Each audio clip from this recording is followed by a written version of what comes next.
we suffer from modern society and all of its problems suffers from the fact that we are plagued by monumental cowardice amongst the male population.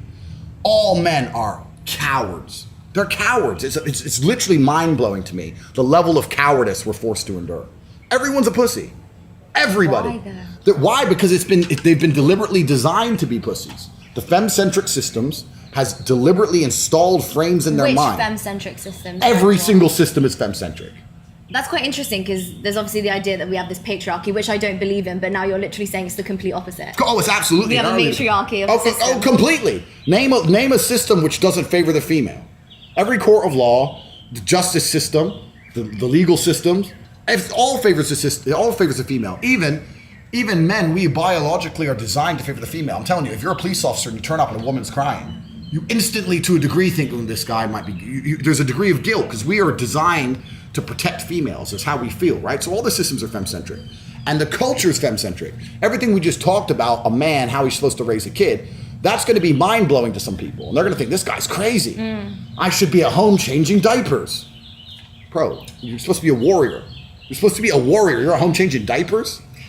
Okay, so there's this meme, which is, bear with me, what is it, like, strong men create, strong men create good times create weak men create bad times, Correct. And so on and so on. Correct. Are the strongest men of history, were they at home changing diapers? Did their wife tell them they weren't allowed out? Because we have a kid and I need help, or was he out there getting shit done? And this is the point. So a lot of the things I say, people may disagree with them. People may say, I don't like the idea of that. Even some women may sit there and go, oh, that's wrong. There's a whole bunch of beta males who are going to try and pretend it's not true. But it's the absolute reality of Earth. It's the absolute reality of Earth. It's the truth, right? And it's very, very hard to be a man worthy of respect if you're going to stick to these femme-centric systems. We're suffering from monumental cowardice on every level. The entire male population, from the complete bottom to the absolute top, is corrupted by cowardice.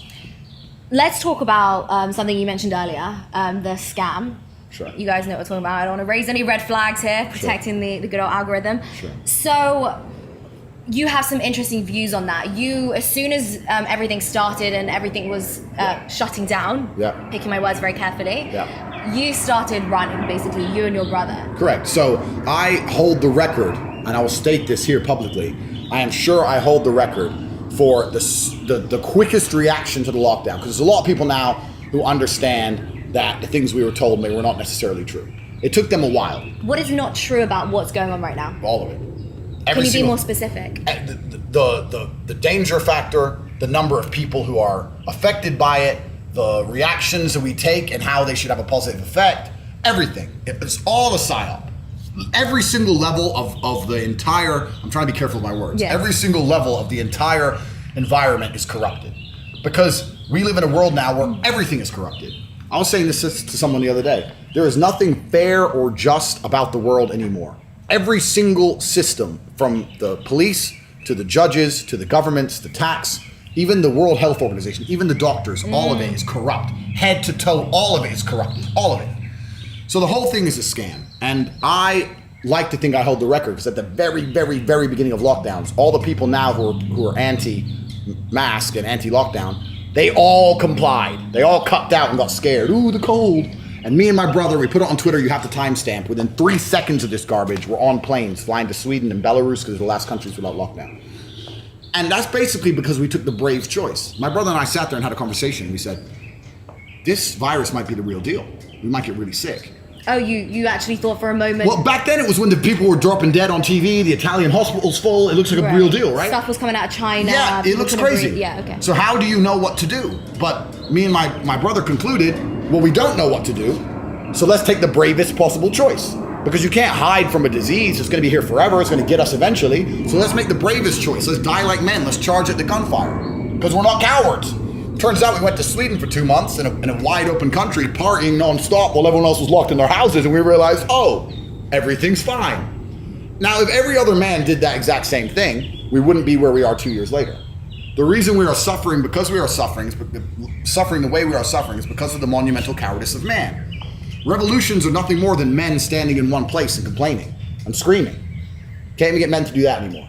Too busy. They're too busy. They're at home with the kids. Oh, my wife said it's my day to babysit. But it's more. Peppa Pig. It's more than that. It's so much more. That's funny you say Peppa Pig, actually, because Boris Johnson was talking about Peppa Pig the other day. Boris Johnson, listen. No, but other than children, staying at home with the family, how do we stop what is all of going it? on? Leia, my dear, it's all of it. This is what I'm trying to say. We just started this interview and you said it's unusual that I say a man should have more than one female, right? To you, no, not unusual. Well, it is unusual. I just don't necessarily. It's not what I'm looking for. So for me, I'm just like, I'm heartbroken. That's okay. I'm sure. But the point I'm making is everything translates, right? It's a spider's web.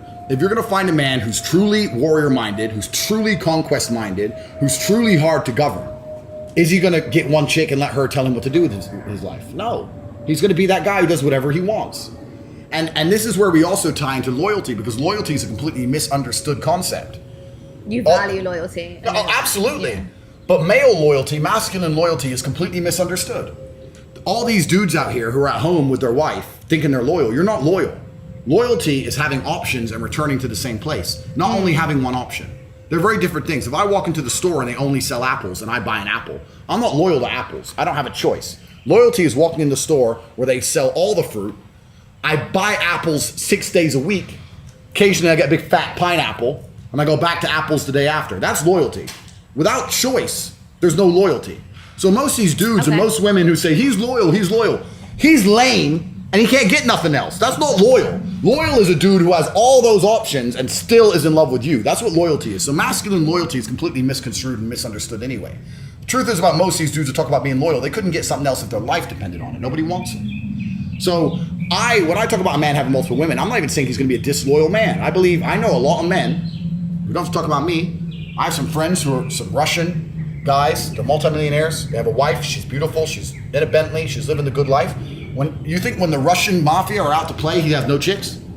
You think he ain't running around with a bunch of Barbie dolls? No, of course he is. But he goes home to his wife, and his wife's like, he can do what he wants. I don't care about them. I have the family. I have the kids. And she's smart, and he's smart, and it's a happy environment. Only here in the West are you going to try and find a mafia boss and say, you're not allowed to do that. Come on, he's a G. He's a G. I respect it. I understand it. But for me personally, I just don't think that's something that I could. Yeah, you're living in a fairy tale, my dear. Because that means you have to compromise. No problem with it, because most of these chicks out here and most of these dudes out here do compromise. Everyone watching this compromises. I say this all the time.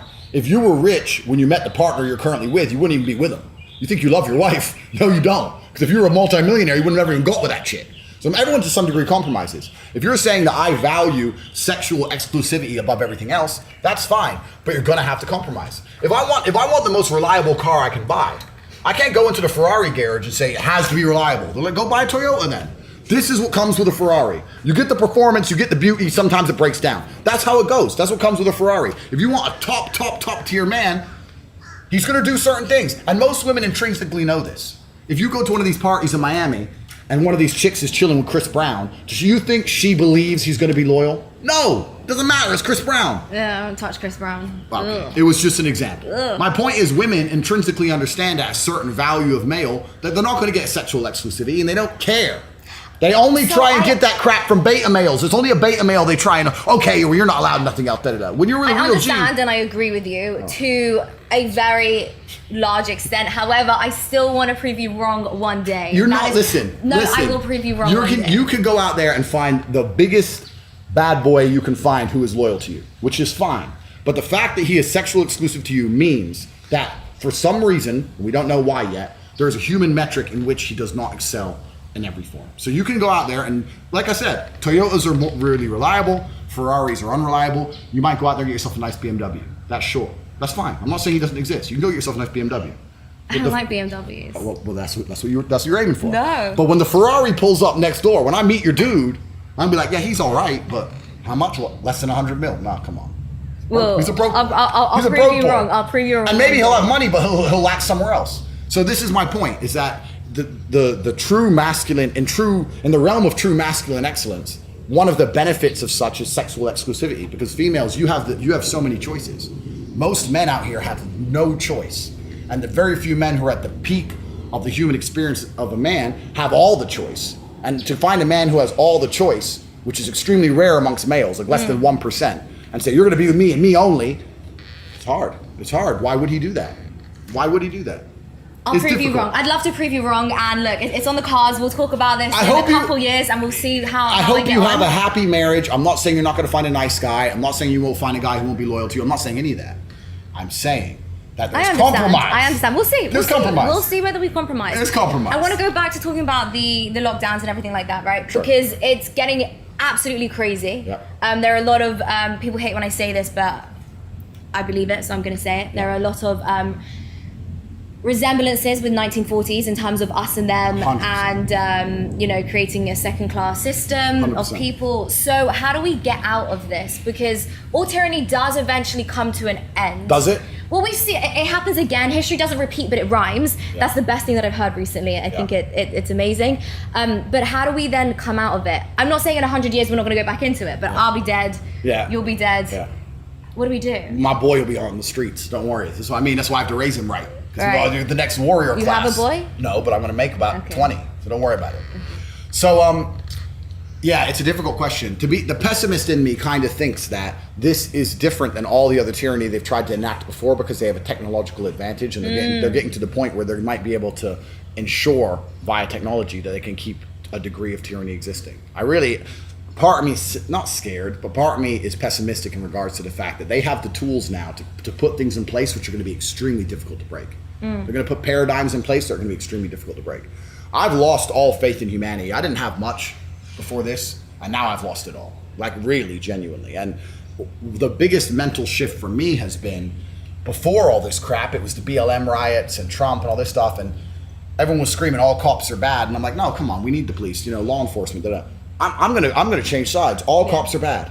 Why are you enforcing this crap? Yeah. It's insane. The police are out here, the ones actually cracking skulls. It's amazing that a very few elite can tell another select group of the slaves to go and enact tyranny upon the other group of the slaves, and they're gonna obey. Like, this could all end overnight if the police would wake up and say, no, that's not fair, but they won't do it. So all cops are bad. So I've lost faith in the law enforcement systems. I've lost faith in the judicial system. I've lost faith in governments to the point where I sold all my real estate. Did you? Yeah. I refuse to even hold real estate under a government. I hate them so much. Every single one of them. I can't stand any of them. They're all corrupt from head to toe. You think you own a house? Oh, you own that house, right? Go piss off the IRS. Tell me how long you own that house. Some cops are going to turn up with a piece of paper and you're out. You don't own anything. The whole thing's a scam. The whole system's a scam. And you're talking about how it's going to end. I don't know. I don't know how it's going to end. My answer to all of this is the organization that I control and run, the War Room. What we do in our organization is we try very, very hard. We prepare people to be adaptable. So in regards to their finances, in regards to getting multiple passports, that kind of thing. Because Darwin said it. It's not the strongest that survives, it's the most adaptable that survives. We're here in Miami right now, right?